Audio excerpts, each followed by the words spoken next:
பூத்து பூத்து கொழுங்குதடி பூவு, அதை பார்த்து பார்த்து மனசுக்குள்ளே நோவு. ஹாய், அனைவருக்கும் வணக்கம். இவ்வளோ அழகாக பச்சை பசேல்னு டெய்லி மல்லிகைப்பூ செடியில் அழகாக மல்லிகைப்பூ பாருங்கள், முத்து முத்தா மல்லிகைப்பூ பூத்து குலுங்குது. எப்படி நான் அந்த செடியை உருவாக்குனேன், எப்படி இதுக்கு உரம் போடுறேன், எப்படி தண்ணி ஊற்றுறேன்னு சொல்கிறேன். மாடியில் தான் நாங்கள் தொட்டியில் மல்லிகைப்பூ வச்சுருக்குறோம்.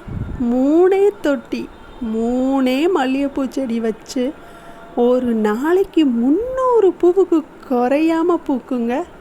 அது எந்த சீசன்னாலும் நம்ம மெயின்டைன் பண்ணுறதை பொறுத்து தான் இருக்குது. மல்லிகைப்பூ செடியை பொறுத்தவரை பாருங்கள், நீங்களே பாருங்கள், கொஞ்சம் கூட வாடி போகாமல் பச்சை பசேல்னு வெயில் காலத்தில் கூட அழகாக மல்லிகைப்பூ சூப்பராக மணக்க மணக்க பூத்து குலுங்கிக்கிட்டே இருக்கும். அதுக்கு நாங்கள் 3 மல்லிகைப்பூ செடியை எடுத்து தொட்டியில் நட்டு வச்சோம்.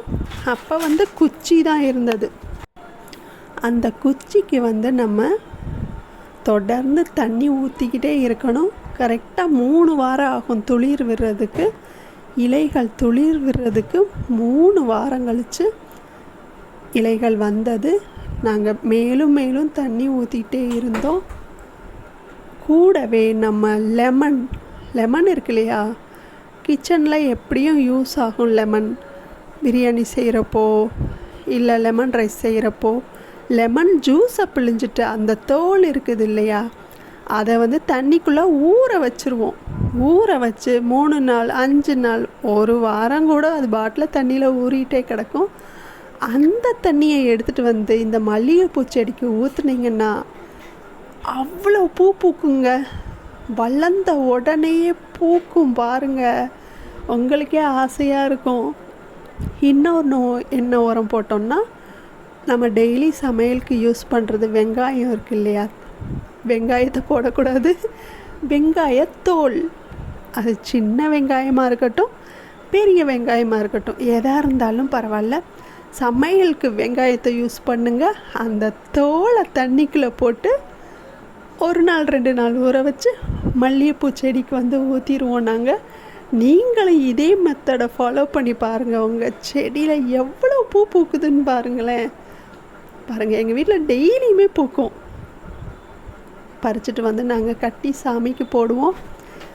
ஏற்கனவே நான் உங்களுக்கு வீடியோ போட்டிருப்பேன், பார்க்கலைன்னா போய் பாருங்கள்.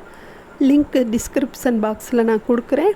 மல்லிகைப்பூ செடியை வளர்த்திங்கன்னா அதுவே ஒரு சந்தோஷமாக இருக்கும். உங்கள் மனசுக்கு தெய்வீக அருளாக இருக்கும். தெய்வத்துக்கும் போடலாம், நீங்களும் கட்டி கூந்தலில் வச்சுக்கரலாம். இப்படி தான் நாங்கள் மல்லிகைப்பூ செடி வளர்த்தோம். நீங்களும் வீட்டிலையே ஒரு தொட்டிக்குள்ளேயே மல்லிகைப்பூ செடியை ஈஸியாக வளர்க்கலாம். வளர்த்து பாருங்கள். வீடியோ பிடிச்சிருந்தால் லைக் பண்ணுங்கள், ஷேர் பண்ணுங்கள். நான் உங்கள் செல்வ ஜோதி பிரியா. மீண்டும் அடுத்த வீடியோவில் சந்திக்கிறேன். நன்றி, வணக்கம்.